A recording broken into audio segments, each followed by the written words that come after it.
Stay on. There we go. Good morning, everyone. We didn't have minutes. We didn't have a meeting last time, so we'll go to the second item on the agenda, the improving the agenda. Are there any changes to the agenda? Nope. Here I'll we go. make a motion. We approve the agenda. Okay, I'll second. Favor? Okay, good. All right, action items, 5-year plan update. Ryan, are you going to introduce this or are we going to go right to? Yeah. Okay, Sally. Or Good Sally. morning, Okay, everybody. Sally. I'd like to introduce David Rose and Stephen Geis from Davenport. They will be talking about our update to our 5-year plan today. Thank you, Sally. Again, appreciate this opportunity and I understand it's going to be up on the screen and you all should have a hard copy in front of you. I had the good fortune of doing this last year and I appreciate your having me back. As you know, Courtney Rogers has been my partner for about 30 plus years. And Courtney was out today and he said, could you do this? And I said, delighted. So here I am. So Stephen Geis is one of our young superstars. He is a graduate of Virginia Tech like Dale. And I was told about his awards. So that was great to hear. So anyway, Brian, of course, Sally, the others that make all this happen. So we have an easy job. But hopefully in the next few minutes, we can just give you a little synopsis, any insights you'd like to ask. If we can't answer them as usual, we'll get back to you as quickly as we can. So as you know, okay, let's see if I turn it. I pressed it. Let's see. Let's see here. Down here. Big one. I did the big one. Hey, can you take a look? Oh, there you go. Now it's Okay. catching up, of course. There you go. Okay, should I do it again? Or you that, was that you doing it? Okay, good. All right, all right. So, what is the 5-year plan for those maybe not as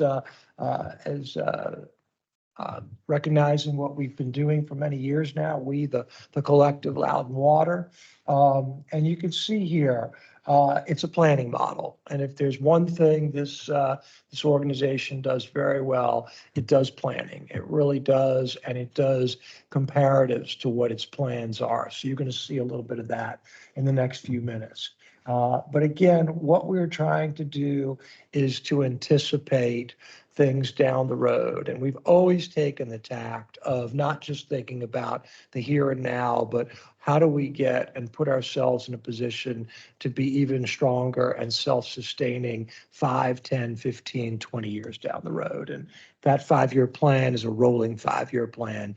And it goes a long way to doing that. And it incorporates in the middle that 5-year 2024 to 2028 capital improvement program that you've adopted. So how does this all come together? In effect, there are 3 circular parts of this Venn diagram, capital spending and the CIP that's just alluded to, the operating budget, day to day, week to week, year to year, and then the rates, both user rates and availability charges. So we put all that together in the soup, and then we create a plan of finance. And the goal here is to make sure, again, that we're talking about long-term and short-term sustainability.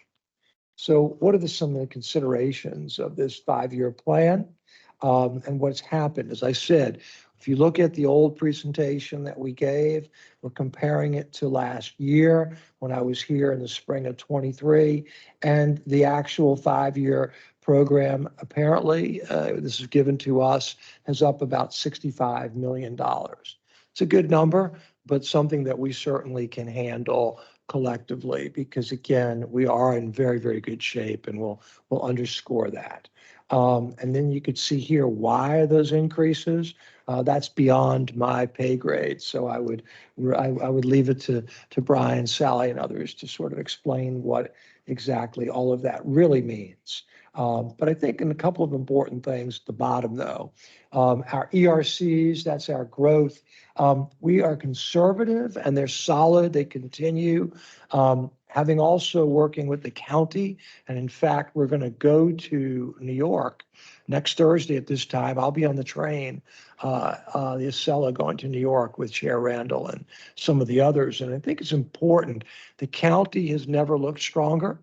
And their sustainability and their overall model themselves is very good. You really work hand in glove with them. So it's not as if they're seeing warning signs and we are not in sync. Really, the beauty is I get to see both of these and they really make sense moving together. Having said all that, you do your rate study, as you know, and all of your revenue and expense projections, again, are consistent with that recently completed rate study done in 2021. Okay, so let's talk about what the plan incorporates for my world, meaning when we end up having to execute on financings. A year ago, we were talking about a singular financing. Now, at the moment, it looks to be two financings. And again, this is a fluid, continually changing. One of them would be in the 26 year fiscal year, the other in the 28 fiscal year.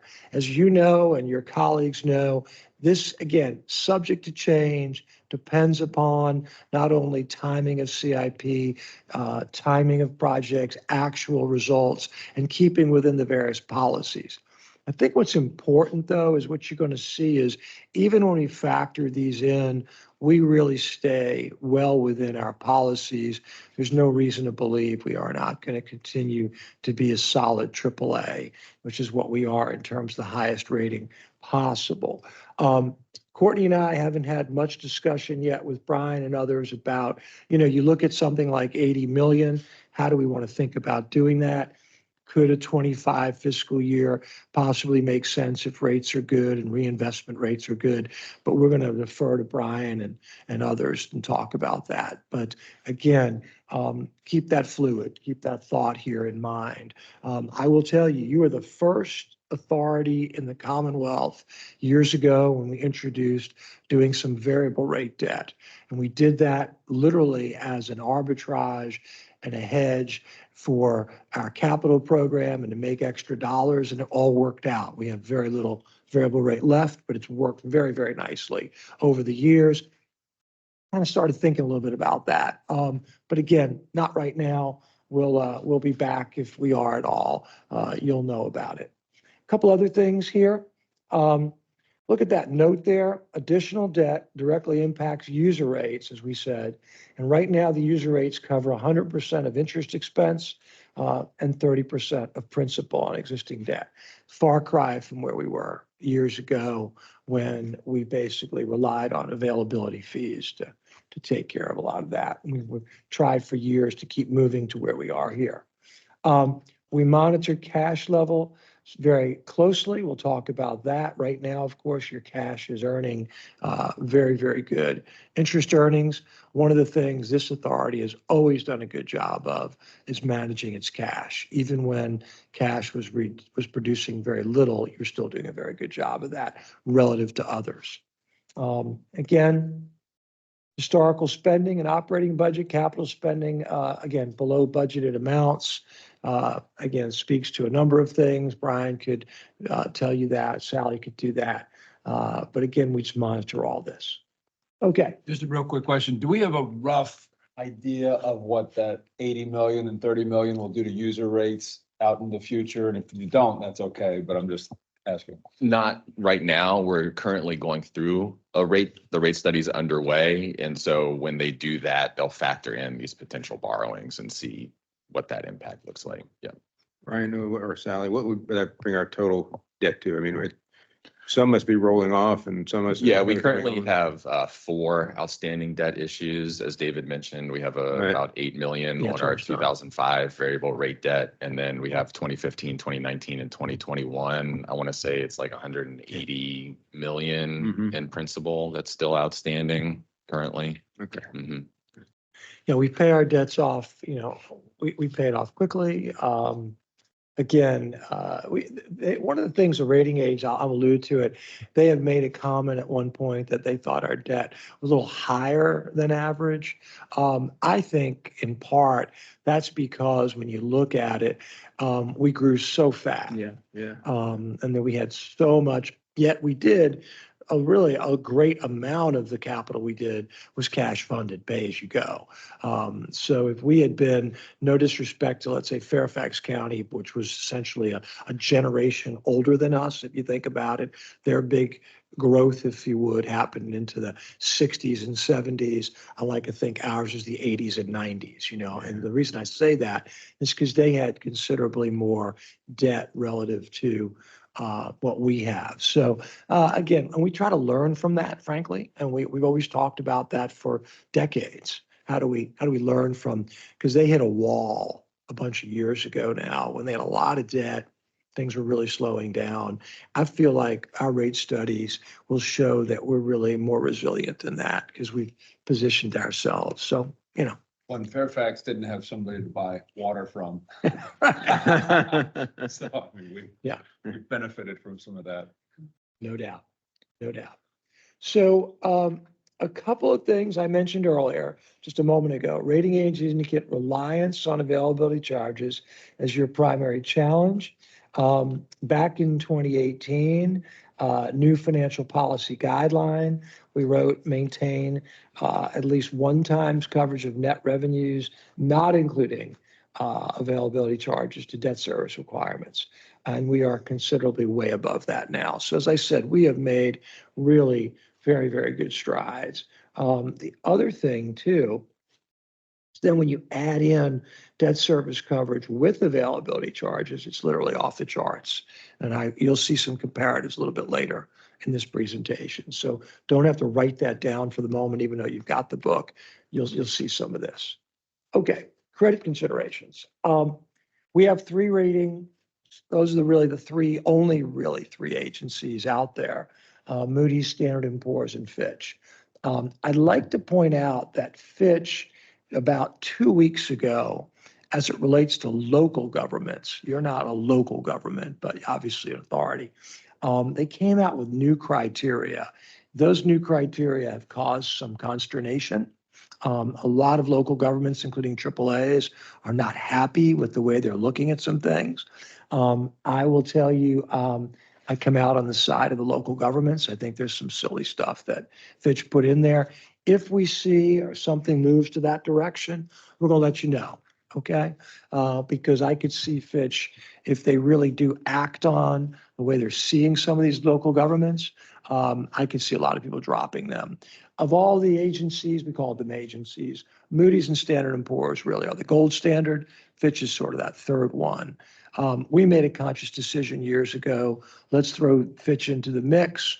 I'm glad we did, but nevertheless, we're going to monitor that in terms of their relevancy. So a couple points here. So again, we are the highest we can be.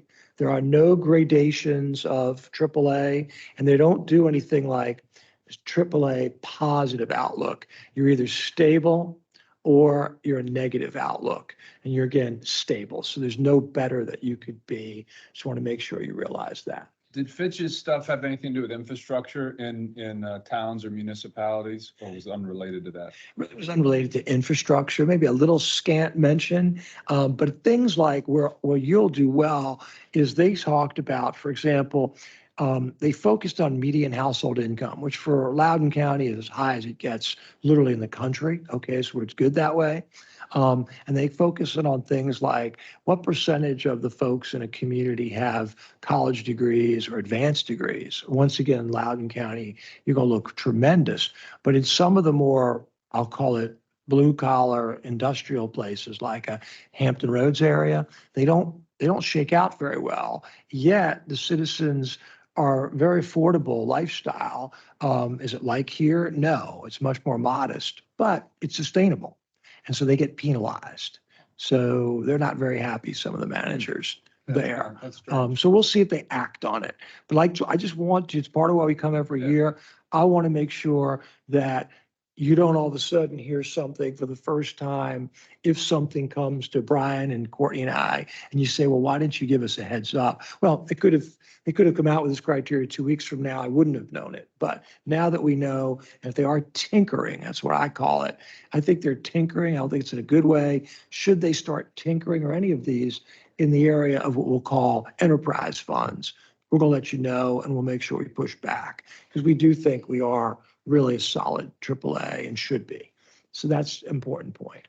All right, so let's talk a little bit about financial policies. These are self-imposed policies, again, that you have. And let's look at the ones on the right-hand side. Your cash balance goal. It's been this way for years. And that is we want to have anywhere at a low end of 2 times, the high end 3 times of this rolling average of operating and maintenance expenditures plus debt service. So again, and that's at the end of a current CIP. So you'll see how in the graphics, like we did last year, how are we trending? And the part of that trending is when we realize if we're going to go below that critical area, that's when we borrow money. Now, we may want to decide to borrow money more, sooner or something like that, but that's sort of been our trigger to think about borrowing money is when we find our cash balances are getting close to, that low end. Now, I will tell you that low end you're going to see in a few minutes is very strong though. Okay. Make no mistake about it. I mean, 2 times annual in effect operations is very, very good. Next one, debt service goal, 1.5 times net revenues, including availability charges to debt service, at least 1 time when you get rid of effectively any growth. We meet that, we'll show you that. Just to give you a sense of this, the state, the Virginia Resources Authority, their policy, they don't care how you do it, but they say if you could be 1.15 times, that meets their criteria. Frankly, we don't borrow through the Virginia Resource Authority because we're actually higher rated. They're AAA/AA plus, very good. Most entities in the state aren't rated like you are, so they're a really good option. We could always look to them, but I like the independence of what we have. We borrow on our own and we get full AAA. So just keep the logic behind having the 1.15% instead of a 1. Well, no, actually, their logic is 1.15 versus the 1.5. Oh, That's what I mean. okay. Yeah. So they say if we can have 1.15, including operations and availability fees. Okay. So we are more restrictive purposely than they are. That's the takeaway, Ms. Campbell. So last point there, very important program goal. It's been our goal for about 40 years. Current cash balances will be used for capital program within the parameters established and above. Okay. And the key is to managing debt to leverage. So we do all that, moving that way. All right. I will not read all this. It's too long. But I think you could see what your strengths are. The first one they point out is management and those long range goals, as I said earlier. Again, the service area is a solid one. It's an affluent one. It's a growing one. Again, then you could see the strengths. The debt service, DSC means debt service coverage. Again, even though 1.5 is the critical, 4 times is really where you've been. It's been very, very good. And then the last part of that is you've been 1.6 times, even though we need to be 1 time. So all of that, good stuff. What are your challenges? Again, I mentioned this earlier when I opened up. Debt burden higher than similarly rated utilities. We are able to explain that to them because I really think when you look at the level of CIP work that you're doing and the amount of debt we're going to bring on, it's pretty modest. So, I haven't done this in comparison, Brian, but if I thought back to 25 years ago and I said, what was our debt to equity, for doing capital? I will guarantee you we had a larger amount of debt than we do today, proportionate. Today we're doing far more of our capital with equity, meaning pay as you go. And that's so we're moving in the right direction. David, do they look at, when they make that kind of comment, do they look at some of the CIP projects that we have, the reservoir, we built the trap rock, water. They A lot don't going on. normally, you know what they look at? They just, that's just the analytics of when they look at it. They just look at the hard numbers. Okay. But I know what you mean. Yeah, you think about Underlying it. that, yeah, there's Yeah. a lot of good things that are necessary for the future. Exactly. Yeah. I remember once I was here with y'all and they had it was one of the presentations that was made, of course, by an engineer. And he showed how the sort of that quarry was going to get filled up with a little boat. There was a person in a boat, you know, it was a great little, remember that? It was just a cute little thing. Yeah. Only an engineer would think, show you how the boat goes high, the boat and the rising is very fun. So. Mr. Kelly, again, if I can, we do share that with them. Yeah. You know, we explain our CIP and our Sure. big projects and Yeah. why they're important. But to David's point, that they're just doing a formula. Right. Looking at that. Yeah. Yeah. But you know, again, because what you're really talking about is when we did the things that you're talking about, they're like multi-generational things that have to really set the authority for the next 30 to 50 years. And those are the kind of investments that were made. They know that, they get that. But again, when they make the point that they made about debt burden, they're just being very analytic. They're just Yeah, doing just numbers looking at only, numbers. that kind of thing. Okay, and I get it. So anyway, then this is interesting though. The second one I've always thought was fascinating. System size smaller than the national AAA median. Again, it's how far and how fast you've come. And we've heard that year after year. And that's just, again, it's just, you've run this the right way. We'll show you and you'll see again, we show the comparative of those other systems and some of them, again, most of them are very large systems. When we say smaller, is that just based on the number of homes? or Yes. is that linear? It's the number of customers. Okay, Yeah, number that's of what they customers. mean. That's what they mean about Okay. that. Exactly. All right. And then the Fitch thing, like I said, Fitch is always my little, you know, a little questionable on those guys these days. So anyway, all right, policy considerations. All righty, so we always like to go back and see where we've been. And you could see, and as Brian alluded to, back in 21, we did a financing, and that makes sense because we got to a point where, again, our historic cash balance is still very strong, but they got lower. And then we consciously did some financing and they started moving up. So you look at where we are at the end of 23, stronger than, again, even the higher end of our recommendation. All right, next one. This is really phenomenal, as I said earlier. Your debt service coverage, when you look at everything with the growth incorporated, meaning the availability fees, 4 to plus almost 5 times. And that's not something, frankly, we see almost anywhere. This is just very, very strong. So next one, this is absent, again, absent the availability fees. So this tells us that we really are moving very nicely in the direction of taking care of our overall indebtedness with our annual operating dollars, recurring dollars. Okay, next one. This is important. You asked a few minutes ago, when we had that last rate study, you remember back in 21, the board adopted 3% increases in the old 22 through 24. And again, they're projected out in 25 through 28. Okay. It doesn't mean that's exactly what it'll be, but for the moment. All right. The other thing is, again, it depends on also the connections, the ERCs, as we call them, the availability fees, if you would. Take a look at the last decade. You saw 2019, right before COVID kicked in, we had a high water mark for that decade plus, and you could see the projection of where we are in 24 through 28. Brian, I don't know if you or Shelley want to maybe say anything about that, the projection, because again, I use what's given to me. I don't make those projections, but I want to make sure. As we discussed, we take the county numbers and, you know, we do internal analysis to verify to make sure we don't think anything's out of line, but.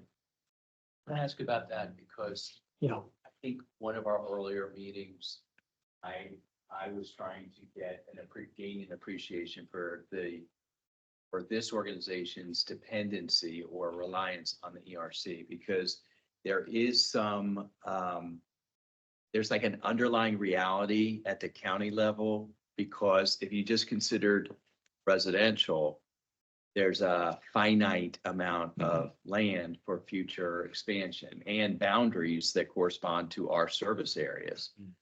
There, with non-residential equivalency, there has been a lot of square footage added in terms of new structures, for example, data.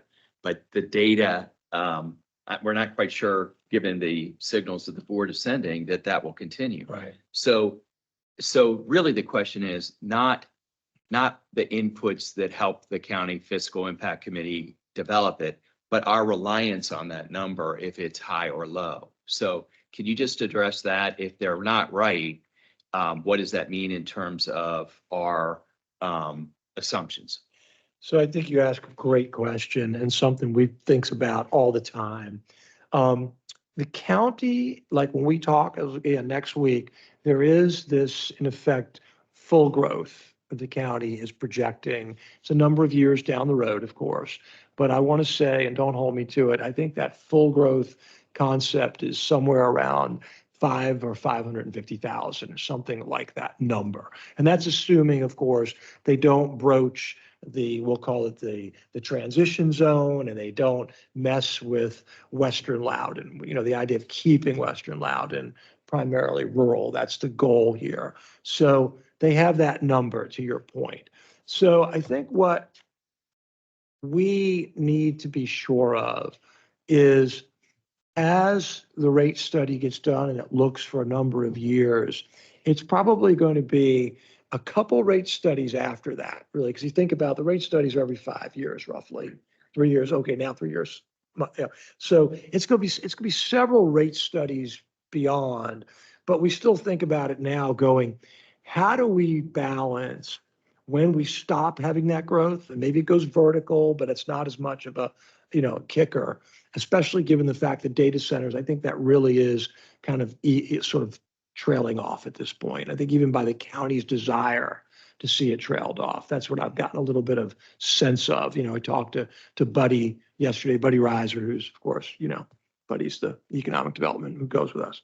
So why I say all that is we are cognizant of that. The staff with yours truly and my colleagues, of thinking, what will be the day when really the investments that we're making will have to come solely from the existing, I'll call it, footprint of our people, of the customer base.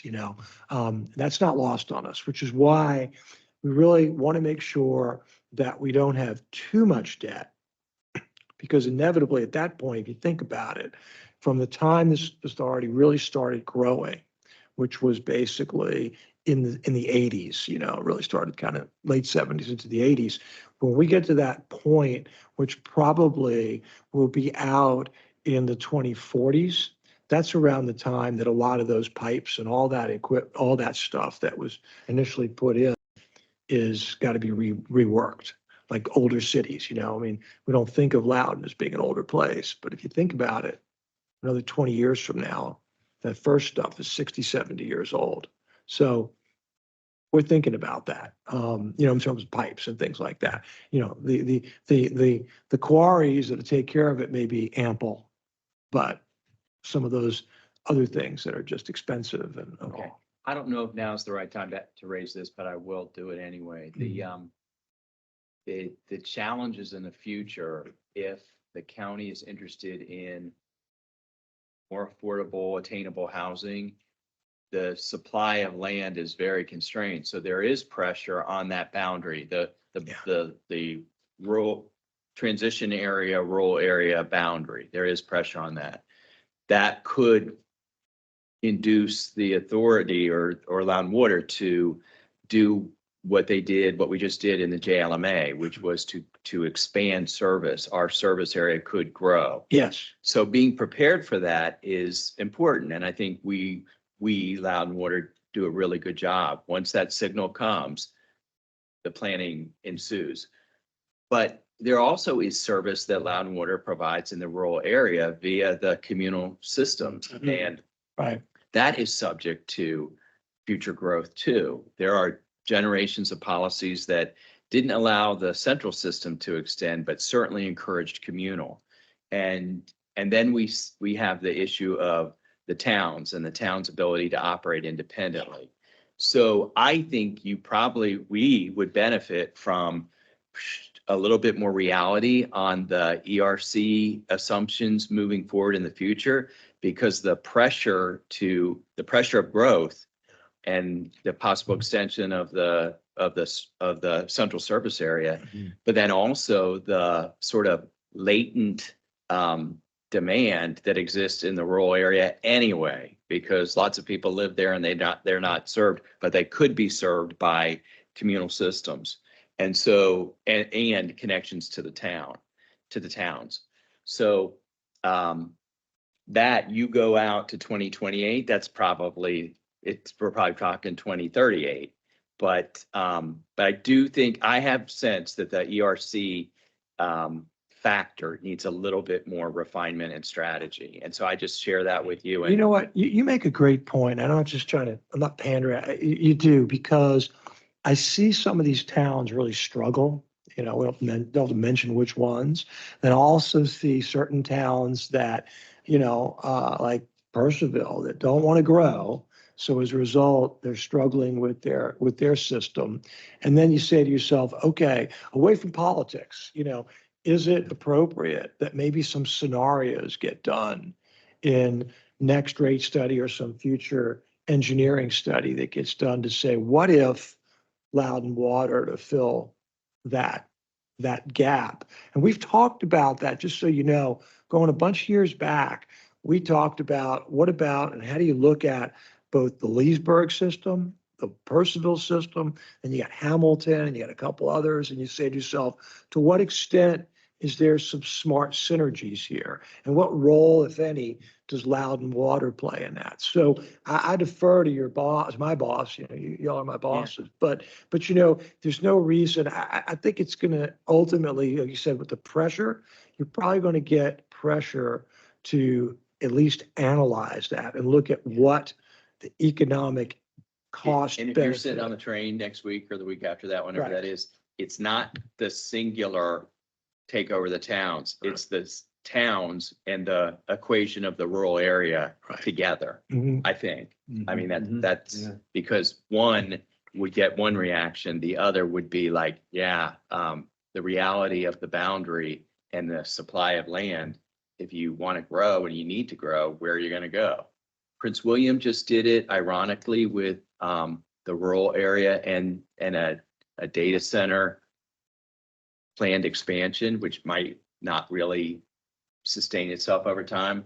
But you can see where rural areas, long planned rural areas are subject to change. Mhm. So anyway. Absolutely. Yeah, no, again, I Thank hear you you. for And doing and again, so not to overdo it, but I think that's part of what, as Brian as the executive director, you think about, okay, there's an element of long-term thinking, and I know they do it already. I mean, so it's just a matter of, it's like you got your 5 year that's known, you got to take care of that. You got certain projects you got to make sure of, but you also have to have one foot in thinking about really long-term, different ways of things. Yeah. And part of that has to do with, again, the politics of the county and the towns and all of their views too.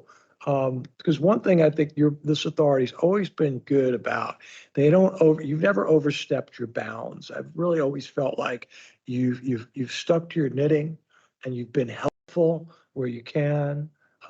That's why I see it, Agreed. and I do know that the county folks, I know that at least Chair Randall has always been very, very positive about this authority, and that's so. Okay. Thank you. All right, so let's go on here. I promise not to be too much longer. But again, impact of data centers on the availability charges. You could see the number, 2023, about 30+% came from the data centers.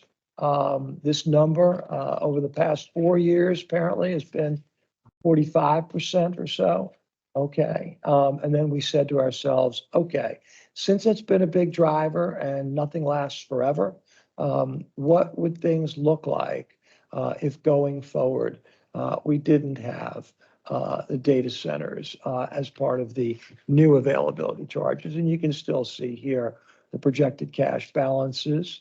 And you can see the projected debt service coverage. So again, still strong, but certainly not as strong. And so there's definitely an impact, particularly on the cash balances by the end of the 5-year cycle. All right, let's talk about the funding plan. As I indicated, it's increased, apparently, it's been told to us, about $65 million since last year's 5-year. Personally, that may be any number of reasons. Maybe it's inflation, maybe it's certain projects. I don't know. I probably should know, but in reality, not surprised. Everything goes up. But to your staff's credit, they're on top of that. They give us this. They're not surprised. And so we're able to factor that in. And you can see where the big difference is. Particularly, it looks to be in 2026. Not a surprise. That's also the time that we're talking about a borrowing. So you can, Real quick, yeah. Sally, do you know off the top of your head, just like a major thrust of that 65 million, like we're moving up this project or something like this? If you don't, it's Probably help, but I mean, we've seen large increases in our DC water capital bills. We've gotten better numbers for JLMA, all those projects out there. Broad Run kind of phase 2 moved out a little bit from the projected, and Broad Run phase 3 is starting design, as you know. So I think those are kind of We got our hard construction cost for Milestone Reservoir. That's the other big one that came in an increment, a large increment higher than what was originally built into CIP. So in addition to what Brian said, those were the big needle movers. big piece. Mhm. So as I said earlier, this to me, I think, is certainly so much stronger than it had to be 20 years ago. We probably could go figure that out if you asked us to, but again, I'm not sure we have records that well. But look at this. Your projection here with 2 bond issues, if you think about it, you're talking 80+% cash to basically 15% borrowing. That's a tremendous ratio. That is not the ratio that would get the rating agents to say you're high on your debt. It's historically how those comparison. So this speaks to really good strength. And so to the gentleman to my left here, as you're talking about, when you think about the future, when you're in that kind of comparative mode of that, it's why it gives me some comfort. It really does. I mean, that we'll be able to, when you do some things, be resilient. I agree. The one statement in the beginning of the presentation about the possibility of not doing smaller projects or deferring smaller projects, but when you reflect on the totality of everything in here and the cash strength and the debt service coverage strength, why wouldn't we still do smaller projects that are of high importance? We have some areas of the county where in our community projects, someone's going to really benefit from having potable water to the extent they don't today. So why did we say that smaller projects might be deferred? We have projects such as we're trying to get ahead of replacing water lines, and we're cognizant, as David mentioned, that any debt impacts user rates. So we're trying to be cognizant of that impact as well. And so there might be something like we need to buy a new truck. Maybe we could extend the life of that truck for another 5 years. That's in the capital plan. So it's not these big projects that are high importance. Maybe there's a study that we would like to do. What I'm Yeah. asking Brian is, wouldn't that influence how the CIP is structured? Yes, it is. And so once it's structured and acted on, reviewed and approved, then we're rolling forward Yes. as plan. I think part of what we're saying is we review this throughout the year, and if something happened and, you know, we projected growth at 2,500 connections and we're not seeing that projection, we have the ability to pull back on some spending along the way if it's not planning out the way we thought it was. Yep. Mhm. And Brian, would it be fair to say, you know, that second 5 years of our 10-year CIP, we have some placeholder projects in the outlying years that are certainly subject to some movement and some decision-making on their criticality. One other quick comment. How should we think about, we got this 100-year plan, so we've got all these pipes in the ground. And we're setting aside money over time to eventually place those things when their life expectancy comes about. And so I look at like a big cat, and again, much of our system's pretty new. So we get the ductile iron, so we're 80, 90, 100, 110 years out, but we're still presumably, theoretically, we're setting aside capital all along the way. So when all those pipes do need to be replaced, it's like we've got the money. How should we be thinking about that when we're looking at something like this?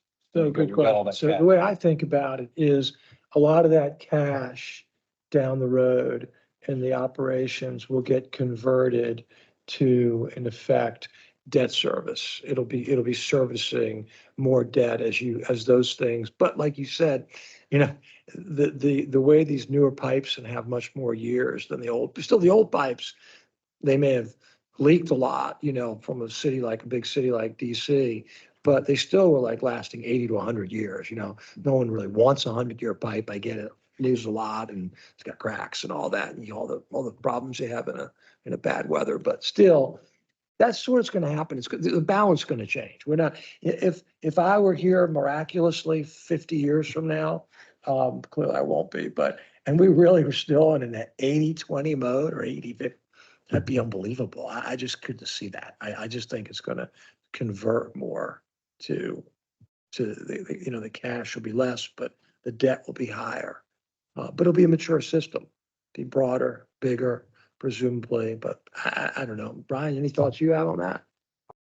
Just a reminder that part of your rate design is to recover at least 50% of our depreciation expense, which is then used to pay for these R&R projects. So we're ramping that up as we go, knowing that these R&R expenses are coming in the future. So the intent is to lower the need to borrow debt because we're already recovering for some of that through your user We don't rates. have like a formal bucket where we're putting money into. No, we operate as an enterprise fund, as David mentioned, so it's one pool of all money. together, but Mhm. we're saying 50% of the user rates Correct. are going into this. And yeah, and so when you see on your financial summary report, how much of the capital spending is funded by availability charges versus user rates, that's where we're saying, okay, part of the user rate that the customer paid for their quarterly bill funded some of the R&R projects. But that's current R&R as opposed to like. Some of it goes into current R&R and some of it goes into the cash balance. Yeah. Mhm. Yeah, it's like, Warren Buffett has all this money, but you're like, well, a big chunk of that is float for the insurance operation. So, you hope there's not a big thing, but Mhm. so it's just one of those things that's in the Mhm. back of my mind as I'm looking at all of this. And again, it's so long out, it's hard to capture Yeah. it. But then we also look at all these older systems and they almost always get into trouble because there wasn't enough money set aside decades ago. Yeah, again, I like to toot all of our horns, but I think we've tried to learn from those other systems, particularly, as I said earlier, from Fairfax. Not that there's anything wrong. I don't want to get that wrong impression, but we just try to learn from that. Some of it is good fortune and some of it is also some planning and thinking and what have you. So again, all right. Just a few more pieces here. That dark green is your existing debt service. You can see it steps down in 2029, and then the layering in perhaps the two bond issues for the moment. The light green is the 26 bond issue. And then again, if there really is a 28 bond issue, it's that 30 million will get layered in. We have not tried to do any special structuring here. I just want to make that clear. Again, this is just to get an order of magnitude. We also use a 5% interest rate, 30 years. That also is not an absolute. I mean, your neighbors in Fairfax, they tend to do 40-year borrowings. Again, DC Water tends to do 40-year. In fact, even dabbled a little while ago in 100-year bonds, which again, I think it's more gimmicky than anything else, but that's just me talking. So anyway, to be continued. All right. So. Any advantage to having 40-year debt over 30 or? Well, I think the theory is that, if you know it's going to last considerably longer than that, and you've got certain pressures, I don't work with them per se, but if you do, maybe that makes sense. And the rating market is fine with it. The investors are fine with it. The irony is I think it all got started from the old railroad bonds, the old 100-year railroad bonds from the 150 years ago. And, but nevertheless, and rural development, Similar? what's that? Are the rates similar? Somewhat closer. Yeah, they're maybe a little bit more because the yield curve tends to be kind of flat out there these days. Again, I'm not a big fan of it. I mean, I will talk to Brian. I mean, we'll do what you want to do, but I think if we can comfortably get things done in 30 years, I'd like that better. So you don't see any benefit to I don't. amortizing it out over a longer period? Not really. I don't. I mean, again, that's my prejudice. Now, I will say this. You typically see a lot of smaller rural systems by rural development. That's something we never think about here, we meaning this authority, because we're not really eligible, unless I'm mistaken, for what's called USDA, it's called rural development, RD loans. And those are a little bit below market, but they're really not meant for the Loudoun counties of the world. They might take care of, let's say, one of the towns, a system like that will qualify potentially. But the point is, those are by very nature, they're set up as 40-year loans and have been for years. 2 years interest, 38 years of level debt service. So you can pay it faster, but that's the point. Would something like that be appropriate for a community system like Paonian Springs or Waterford or something like that? Could be, yeah, that's right. A place that really struggles to, every single customer, is so critical. So that's right. That's the idea, is really spread that out. And so that I do have no problem with, because again, it could be sped up, but it's really to make it so that, because let's face it, when those systems typically all of a sudden take on debt, it's like either a first debt or it has a huge jolt. Whereas for us, yes, we'll have a rate study done, but we're already doing, and you correct me, Brian, we're already sort of mentally in the planning stages. All this will be fine tuning as well. So detail, I think details matter when we're having this conversation, because Vice Chair Campbell brings up a really good point. Is there an advantage in that longer time frame because you are, notwithstanding your position on that, you are extending that debt over a longer period of time.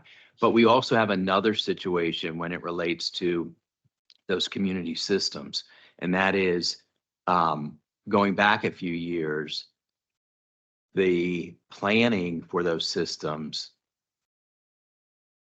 was based on the users of the systems paying for it. But with a small number of users, that cost was way too high.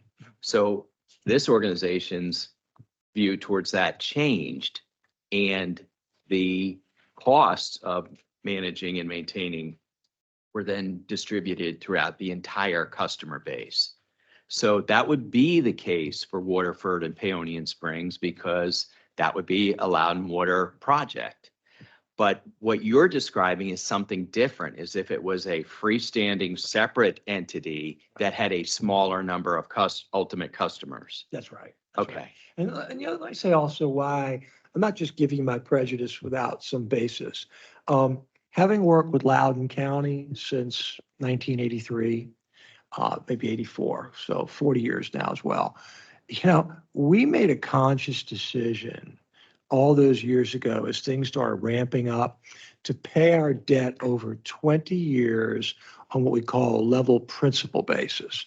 We pay here on a level debt service basis, which is what people have on their typical mortgages. That makes more sense for an enterprise fund to do level debt service.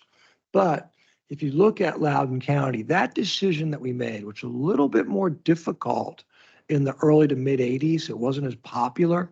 By virtue of doing that, and by pushing that debt repayment faster, it's because, let's face it, in Loudoun's case, I mean, the county's case, we borrow every single year. I mean, the year we don't borrow is like an anomaly, and I can't remember last time we didn't borrow in a year. And that's been planned. So my point is, we purposely build in a rapid repayment and have done it for so long that the debts keep staying rapid repayment, and we've been able to absorb that. So what I'm getting at is, if we had done the opposite in the mid 80s and say, well, it's a little tight, and so let's do 30 years, let's do some structuring, we would have created a debt service that would have been really sort of growing even larger than we would have liked. We might have still been okay, but I think the decision that we made to try to get it done faster and get it out of the way, knowing there's going to be additional debt, proved to be a very smart one. And so I think for us, no right or wrong, I hear what y'all are saying, but I think if we're able to do this within manageable rates for the customer, which is what you decide, not me, I think 30 years is just, is a nice in between, knowing what we're doing. That's just me talking, and I may not be right, but that's sort of my thinking. How does it, Yeah. how does it, over the years, we've been opportunistic and taking advantage of lower rates and so forth. How does the refinance of our debt impact those numbers? Well, it just If at helps. We've refinanced more times than I could remember. But the point is for everybody, refinance not to extend the Right. repayments, but Right. just simply to bring the cost of the debt down, service exactly. in a given fiscal year and future fiscal years down.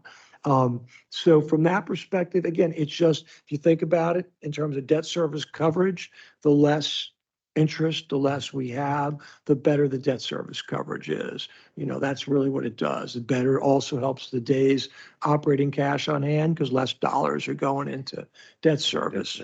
So it's been a good thing. And this authority, y'all have always been really good about moving quickly when we've identified some refinancings, and we monitor them. So, I'd love to be able to come back next month and say, okay, some more opportunities, because you are in good standing. Being AAA, you're going to borrow at the lowest possible rate. So again, that's a great question, and we've done it. We'll continue to do it, I hope. And I'll tell you something, part of doing it is too, because you think about it, and you all are sophisticated financially.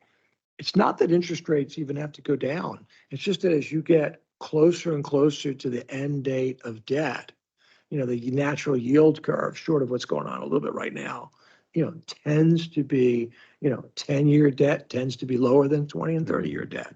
So you get closer to that end date, and we say, you know what was initially, I'll go with me, 4.5%.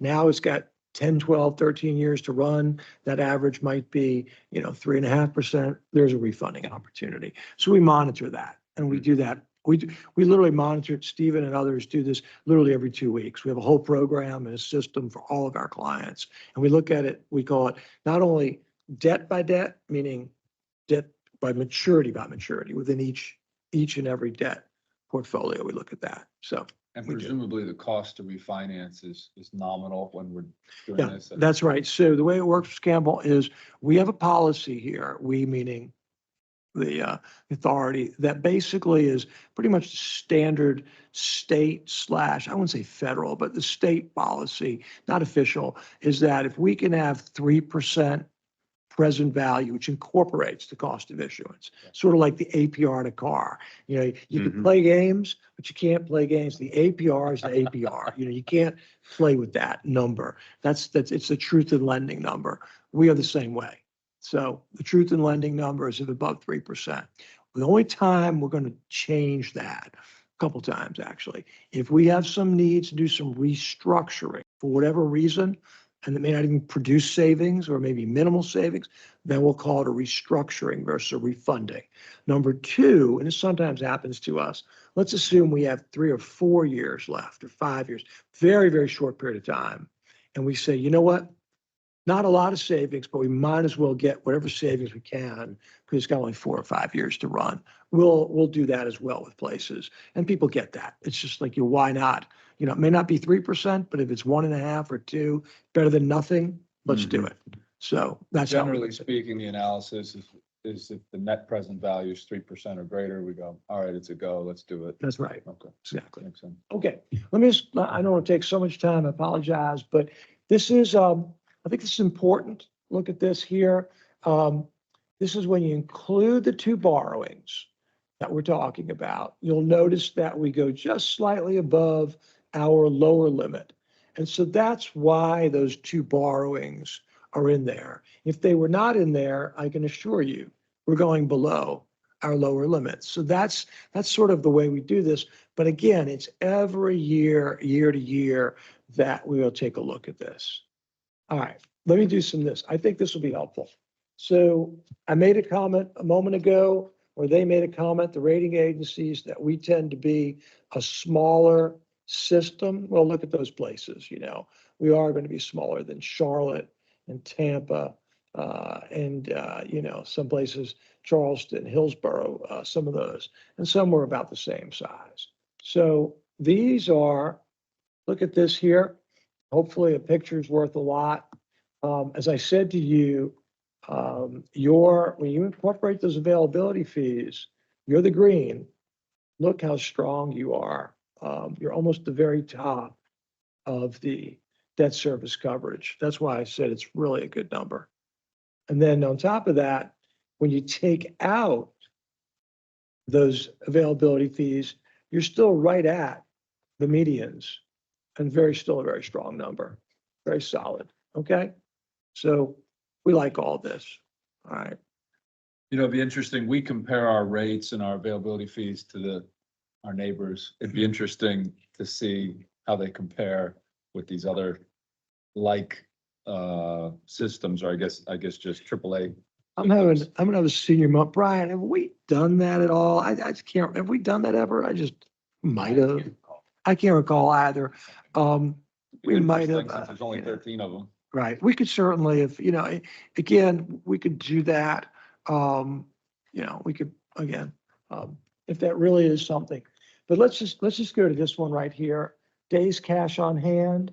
As I indicated, this is fascinating, actually.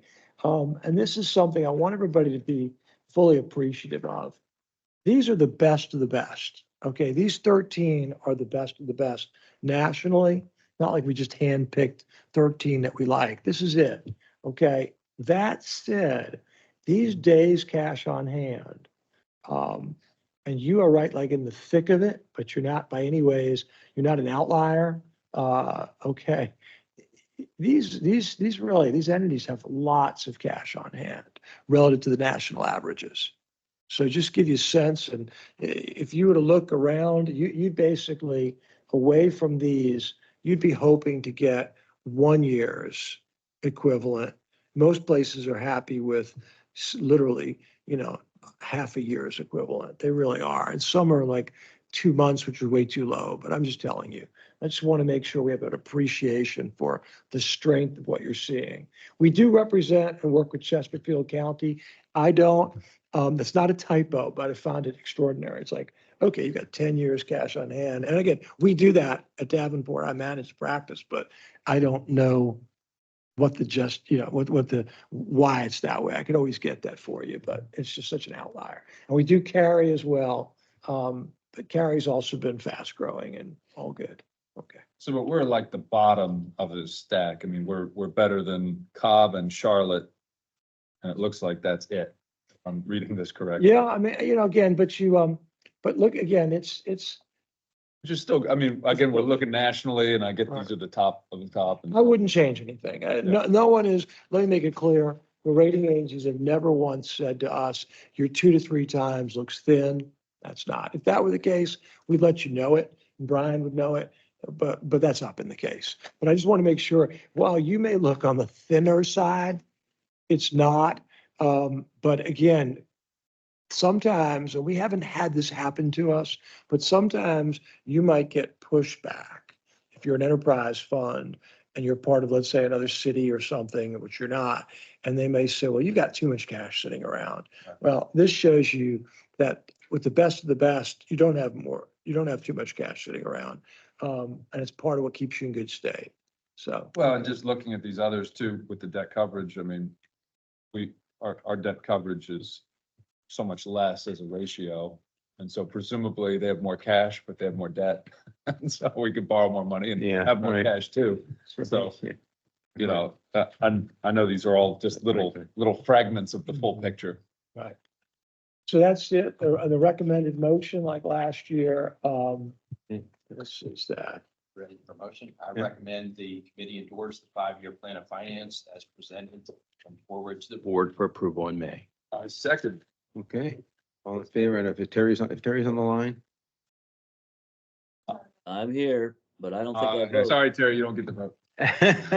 Guess you didn't, but all in favor? Aye, okay, Committee. we're good. Thank you, Thank you David. very much. Thank you very much. Very Yeah, helpful. appreciate it. Always enjoy comments. Thanks for putting up with our questions. Thanks for putting up with our questions. No, that's why we're here. It's terrific. It's very It's helpful. Good. That's very helpful. You know, in terms of threats, I just, the regulations, looking at these Western Loudon systems that we have to subsidize, essentially. I mean, that's the only way. And so I look at that and I look at risks and I go, that's one, in my mind, that's one of the more prominent risks where politically it's like, we have a problem in Paonian Springs or Hamilton or Waterford or wherever. And it's like, oh, well, that's going to cost 20, 30, 50 million, whatever it is, some big number. No way that those 50 people there, 100 people there can pay for it. And so it's, hey, spread it out over the system, which is, as Charles said, the direction we've gone. And so we know that there's problems out there, but we don't have a great handle probably at the moment on the scale of those. And maybe the scale is such that it could be relatively easily absorbed into the whole thing, or maybe it's like, no, that's actually pretty meaningful numbers and that would be a problem. And those are all little ticking time bombs out there. Mr. Campbell. I remember, Brian, a bunch of years ago, I remember when the county kind of kicked its heels up on a few places and a few things, remember, and they wanted to see if we, would, take on some things. I remember that, and we kind of evaluated it and went a little back and forth. That happens every once in a while. And there's been back and forth with whether it's on the county's dime or it's on our dime. Right. And we've had those arguments in the past. So, but just in terms of like planning for the future, that feels like that's a potential risk out there. So- Well, and forgive me if I'm misunderstanding part of your question or your comment, but just to remind, those projects that are on our books currently are outside funding for the capital. So that will come to us from the county. We'll partner, we'll ensure those facilities are built to our standards so that for the long haul, where it is our customer base supporting the O&M of the facilities, we know we have the best system that's going to run the most efficiently. We've partnered to try to create things, and I know county policy was recently looked at so that we could interconnect the systems to further support that efficiency of operating those two communities together, Waterford and Paonian. And so I wanted to make sure to clarify that. So from a CIP perspective, we feel comfortable that the county's footing the bill for these various projects out there. And we're not getting pushback from the county right now of, hey, we want you guys to help facilitate the cost of the CIP portion. Correct. It's the user rate portion that is getting absorbed Correct. into the broader system. Correct. That's Yeah. Loudon Water's contribution Yeah. to those Yeah, we, projects. as I recall, we flattened the user rates 9 years ago or so. So we absorbed all those community systems into our. Correct. You went to one One rate for rate. your entire system. Yeah. Correct. Yes. How hard would it be to give just a general like economy of scale of the impact of those on the user rates? We know it's more expensive to run those little systems, but Um, is it meaningful or are we just talking like little numbers? I think when we did it 8 to 12 years ago, some of them were actually cheaper, Huh. you know, and some when it was kind of a mix depending on the facility and how many customers there were and all of that. It wasn't kind of. I vaguely remember Carla commenting on this in recent times before she retired, and that it was looked at and it was pennies or dollars Yeah, on it wasn't on much. So it's Yeah. nominal. on a It's quarterly nominal. bill. It's Yeah. nominal. Yeah. Mhm. Cool. Yeah. I just wanted to use this opportunity though to remind everybody, there are community systems that we own. And then there's the Right. new community systems that are built. So those that we own, and we have a large project right now where we're upgrading 2 of those, that is all our cost and all on the capital. The county will pay for new ones that we're bringing on and it just could get confusing moving forward Which ones do we own? with some of the capital ones. Waterford, Raspberry Falls, and Selma, Elysian Heights, St. Louis. St. Louis, Cortland, Willisville, Howardsville. We've got a little packet that we can send out on our. I know you guys have showed it to us. in the Yeah. past, I just don't- Yeah. So it's like 10 systems or something around that Mhm. Water and wastewater, there's 18. 18. Yeah, of various sizes. Okay, yeah, that's a lot. So then really it's the cost of repairing or replacing those systems. That's the bigger number. Upgrades when regulations change, right? So Like- the ammonia regulation that we Yeah, I can remember talk that to you about, that's a large capital ongoing, but I just, those are facilities that we own, so that's our cost. So I just didn't want people start thinking. So we're on the hook for all of those and there's 18 of them. Correct. Okay. Does that feel like it's more meaningful to look into, or do we still feel like, nah, those are kind of nominal numbers in the grand scheme of the system? The capital costs associated with Yeah. the ongoing community systems. Yep. We have that broken out in the CIP, so we can kind of give that to you. I mean, if it's a nominal number, we don't have to explore it, but It's, it's, Well, and here in the near term, we do have the ammonia Yeah. upgrades that you've been hearing about for some time. So for the facilities that Kendra mentions that we're on the hook for, those systems like St. Louis, Waterford, they're both wastewater systems. They're approaching 50 years of age. So they're at their renewal stage anyway, and these new ammonia regulations from DEQ. So that's been built into the capital program. You'll see, we're underway with the design and we'll be moving to construction for Waterford, St. Louis, and Elysian Heights for those ammonia upgrades. Those are built into the CIP right now. Those are large numbers, but they are, they've been planned for, and that will get those facilities completely renewed and ready to, support those communities for the next several decades. So I'm glad Kendra mentioned that distinction, right? So we have the new systems that come through the water wastewater program, that capital is going to be pursued and covered by the county. The existing systems we're going to continue to budget for. but then after the county pays to construct the things, then we're owning them. Correct. So any future costs 25 years from now or 50, whatever, it's like, that's on us. Right. Absolutely. Thank you. Thank you. Yeah, thank you, David. Mr. Kelly, is that going to be consent or action item? Mr. Kelly. if I Yeah, the may. 5-year financing plan. Historically, you've asked for a abbreviated version to be presented at the Yeah. board meeting on action because it is such a So it is an large action portion. item. Yeah. So we can prepare a shorter presentation Good. for the board meeting. Yes. Yes. Thanks, Jim.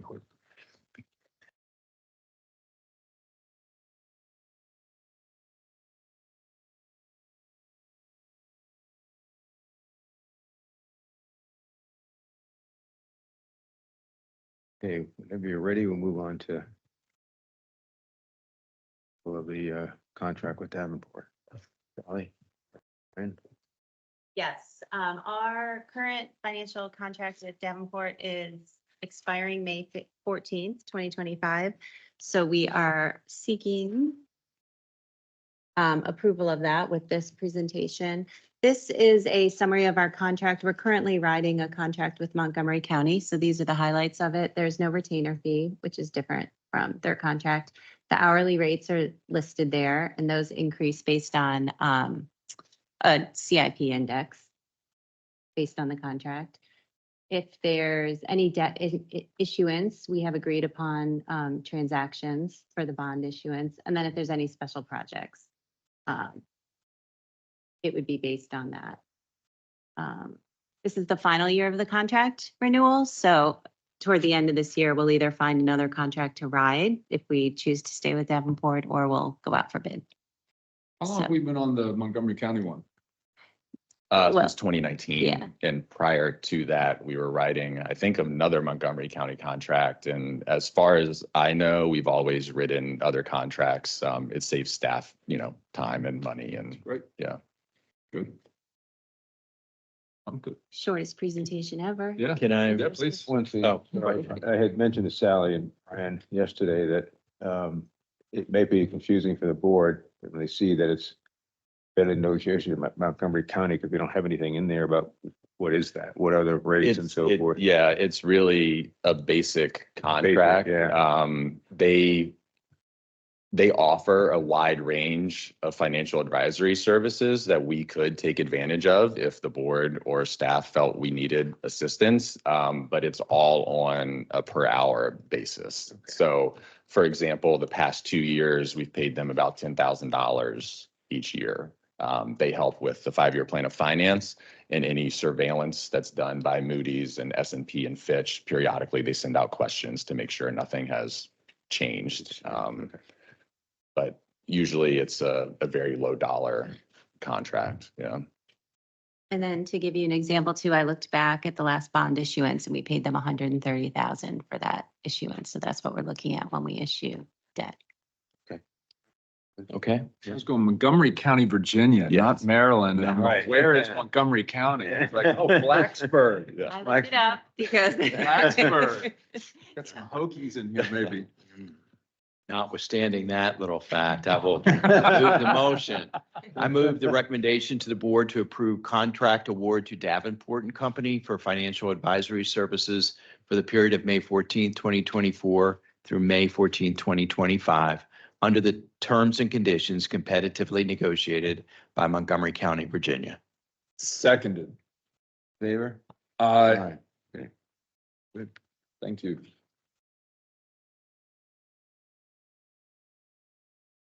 That needs to be. Now we action. should be I don't think so. consent. Yeah, I don't think it needs to be an action. No. Just put on consent.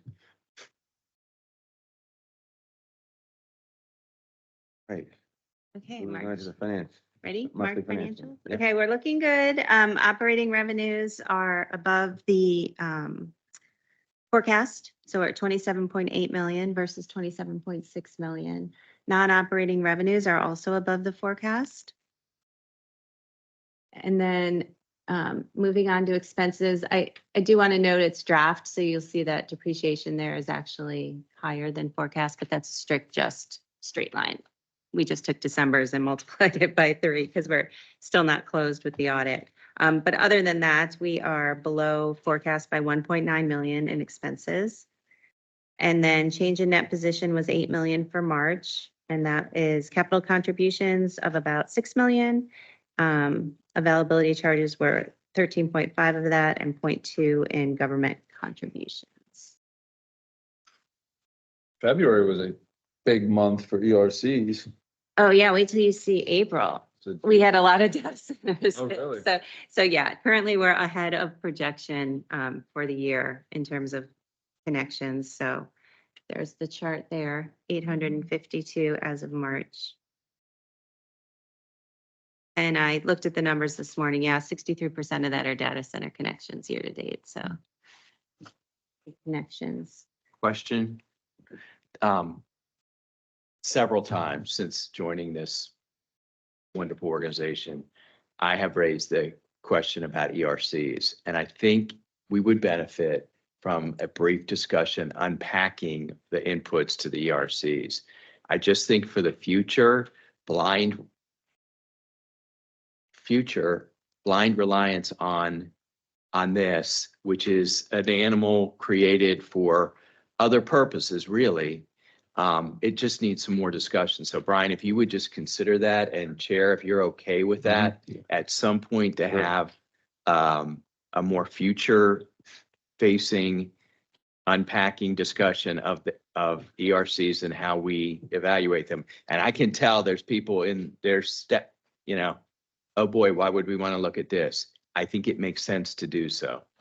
Just so I'm prepared, are we looking at how we're coming up with our budget and going forward? Is it more of? I'm taking it that you use it as both an indicator and a component. Mhm. And so there is a background to it, which is mostly relying on like student generation and how at the county they needed to plan for school construction.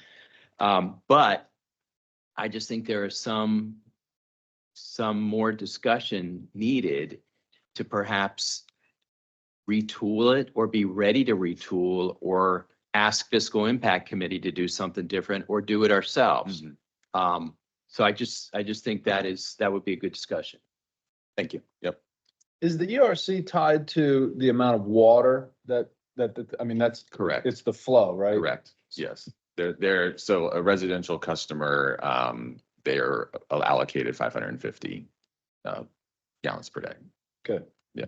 So it's 550 gallons per day. So when we do an ERC, it's 550 a day For that Or- one, Correct. Okay. for whatever the unit is. And And then I know, Charles, we had asked about this in times past. So the rough grouping here, data centers, 396. It's a little small up on the top left. Yeah. Can you scroll up just a little bit there? There we go. Data centers, 396, commercial, 160, residential, 296. So those are like the big buckets. Because before, in times past, all it just said was ERC. We didn't know if 80% of it's coming from data centers, 20%, any of this. Obviously, those categories could be further broken down into additional product types and so forth. But those are like the big buckets of where these ERCs are coming from. But you're looking, because if we know that the ERC itself is just based on the flow, the 550 gallons a day, that seems like it just is what it is. You're interested in looking at the users that are behind the ERCs, and I'm just trying to understand. yes, Okay. Okay. And then on the front, the two categories that the revenues coming in are the availability. So if we go back to the prior revenue chart, just on the prior page, thank you, Nathan, just up one more. Right, so the 20 in the middle there, 20 million and 24 million, that's our budget, right? So it's 40 million out of our 178,000 that those numbers are driving in our budget. So if those went away, right, if we didn't have those connections, we're talking about $40 million roughly. I think my concern is long-term. It is very sound, a very sound tool to rely on. And I think you have used it as an indicator. The component nature of it is the flow, tying the flow to the unit, to the number. I just think it needs a little bit more discussion in the future. And maybe there's a refinement in there somewhere. So that's why I keep raising it. And then at the end of that discussion, if we think, oh, let's stay with it and let them give us that information. I think you're going to see changes in the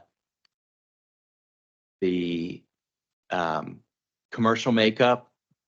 I think you'll see some changes in that residential forecasting. Is it really correct? All of the numbers, if they tie it back to the comprehensive plan, have a horizon of 2040, which really isn't that far from now. So absorption, demand, those are the factors that I think I'm most interested in. You do need something to tie flow to and estimate of customers or estimate of accounts. I just think it's worth a discussion because we've been relying on it for a long time. And we're very conservative, so you realize too, like that number is just houses. So then I look at it doesn't include data center connections. So then I reach out to our data center planning. So I feel like that's very conservative for our budget. And I haven't looked farther than 1 year, right? So we can try to get that data and dig into it.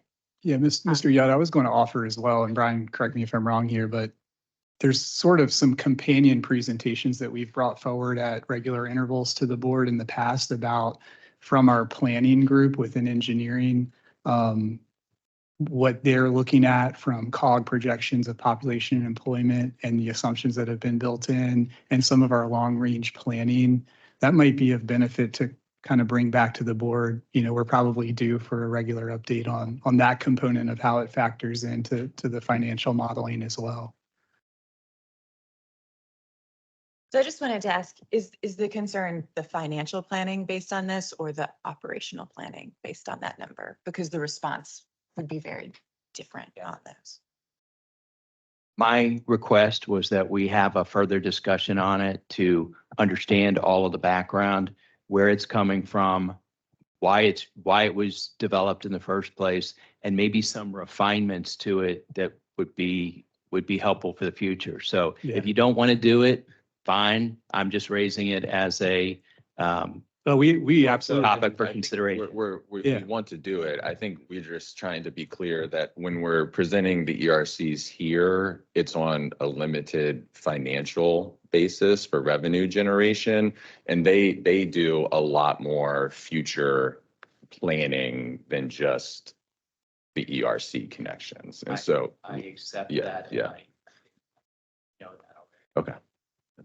Do we still go back, especially commercial customers, to back and true up? I remember the veterinarian from years ago. Is that still? We Back monitor that. Monitor that? But as you recall, most of that work was done. Yeah. And we caught up. Yeah. Okay.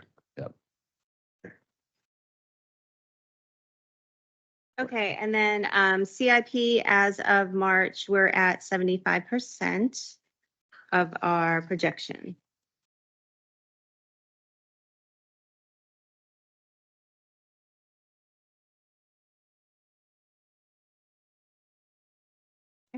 Very good. And that's it. The investment review.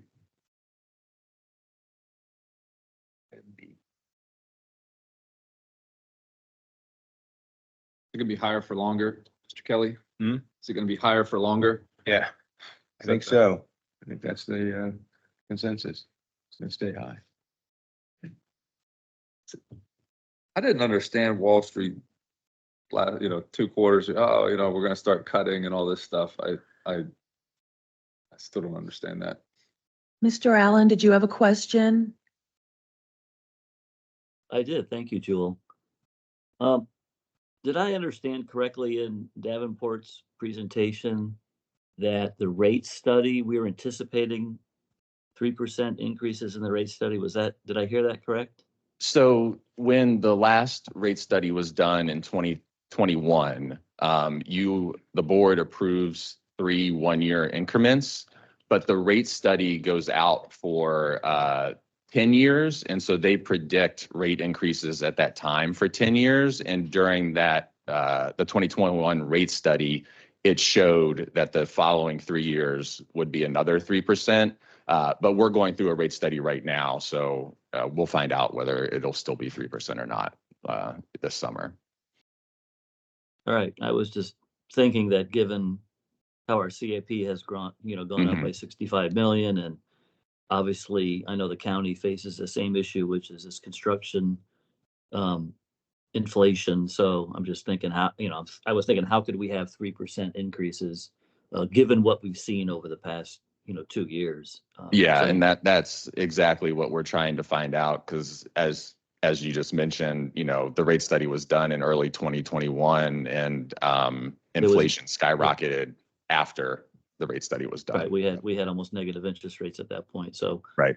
Yep. Yeah, and then to Mr. Yudd's point about the ERCs, my comment would be that we look at it just for this year almost, and it's been fairly accurate, but I think where it might be advantageous if we did take a deeper dive on it and try to use it as a forecasting tool, looking out 2, 3, 4, 5 years maybe, and at least attempting to refine that number, because that might really help us with forecasting. So I just think it could be a sharper tool in our toolbox than it currently is. So I agree with Mr. Young. We always banter back and forth about the ERC number. So there's this underlying level of frustration, I think. It might be too strong of a word, but it's probably worth revisiting and seeing if we can refine it a little bit, because, we might find the data centers, 4 or 5 years from now are substantially less, and being nimble and being able to anticipate that it would be beneficial for us. So I get his point. That's all I have. No, the benefit would be the rating agencies. If they see that we've done that and, kind of took a deeper dive into that, I think it would blunt some of their criticism about reliance on availability charges. And it's hard. It's a moving target. We're doing the transition zone now. Whoever factored that in 5 years ago, so some of that's a little bit of a moving target. So I understand that and appreciate your input into that. Yeah, and it sounds like you guys have already done quite a lot of sort of all these broad ranges, because it's impossible to predict. So we are tracking data centers 3 or 4 years in advance through our land development process, because operationally this matters to us very much. We just haven't brought it forward from a financial point of view, which is why I was trying to ask, is this operationally, we want to hear about it, or financially? But we absolutely track that in great detail and speculate on, which, parcel might develop and stuff, so that we know where the water's going to be. So we've got that. I think both would probably be helpful, just if it's not too much effort, to just kind of give a brief overview of the impact on the operational side, and then also the CIP side. But yeah, Andrew Painter with Walsh Colucci did a lecture a couple of weeks ago at George Mason University in Arlington on the history of real estate development in Northern Virginia. And he started in the 1600s and went to present. And speaking fast, there was no intermission. He was supposed to go from 5:30 to 8, 2.5 hours, and then 30 minutes of Q&A. And it's 9:30, and he's about 3/4 of the way through. And he's looking at his watch. He goes, "Oh man," and the professor's there or whatever. But it's so fascinating to look at all of the things at Fairfax and Arlington, and many of us have lived here a long time, so the things there, and you remember certain things and so forth. But it is so hard to predict what's going to happen before it happens. We do know this is the economic engine for the Commonwealth of Virginia. And so there's going to continue to be significant pressure here for a long time, as long as the state wants to be competitive in the country. So it's an interesting thing, but it's very hard to predict. And so I appreciate the difficulty of that. But it's still good to just talk through it a little bit. So. Quarterly investment review. Yep, this is for the quarter that ended March 31st. Our total portfolio was just under 339 million at that time, and that's the breakdown of our investments. About 50 million of that liquidity is in LGIP, which is earning about 5.5% currently. You can see the trends. Not much changed. It was relatively stable last quarter, except for the AAA borrowing rates that went up. We had some large cash outputs in the first quarter of the year, and that's why our balance went down. We did have 10 million in US Treasuries mature, and they were at an average yield of 0.1574. We reinvested 15 million and had an average yield of 4.68%. So quite a swing. And as I mentioned, our LGIP average for the quarter was right around 5.5%. And so going forward, the same, we'll continue to invest money as we can and look for the best yields and ladder our investments. Yeah. Kind of a dumb question, but I presume I'm assuming we're not allowed to, but looking at national debt of other countries, investing in that, things like this, like and it's like, no, it's just got to be US. Yeah. I know some people that were investing in Australia and other, not good. countries with decent balance sheets and so forth, but, and there was some meaningful, returns on that, but, I guess it doesn't matter. Yeah. Okay, I can't do it. Great. Yeah. Okay. Thank you. thank That you. was it. Terry, Yep. do you have any questions? Nope, I'm good, thanks. Okay. Motion to adjourn? Mr. Yudd left, so it's just Yeah. Mr. Kelly and I Make a here. motion to adjourn. Seconded. All in favor? Aye. Okay. Thank you. Thank you. Thanks.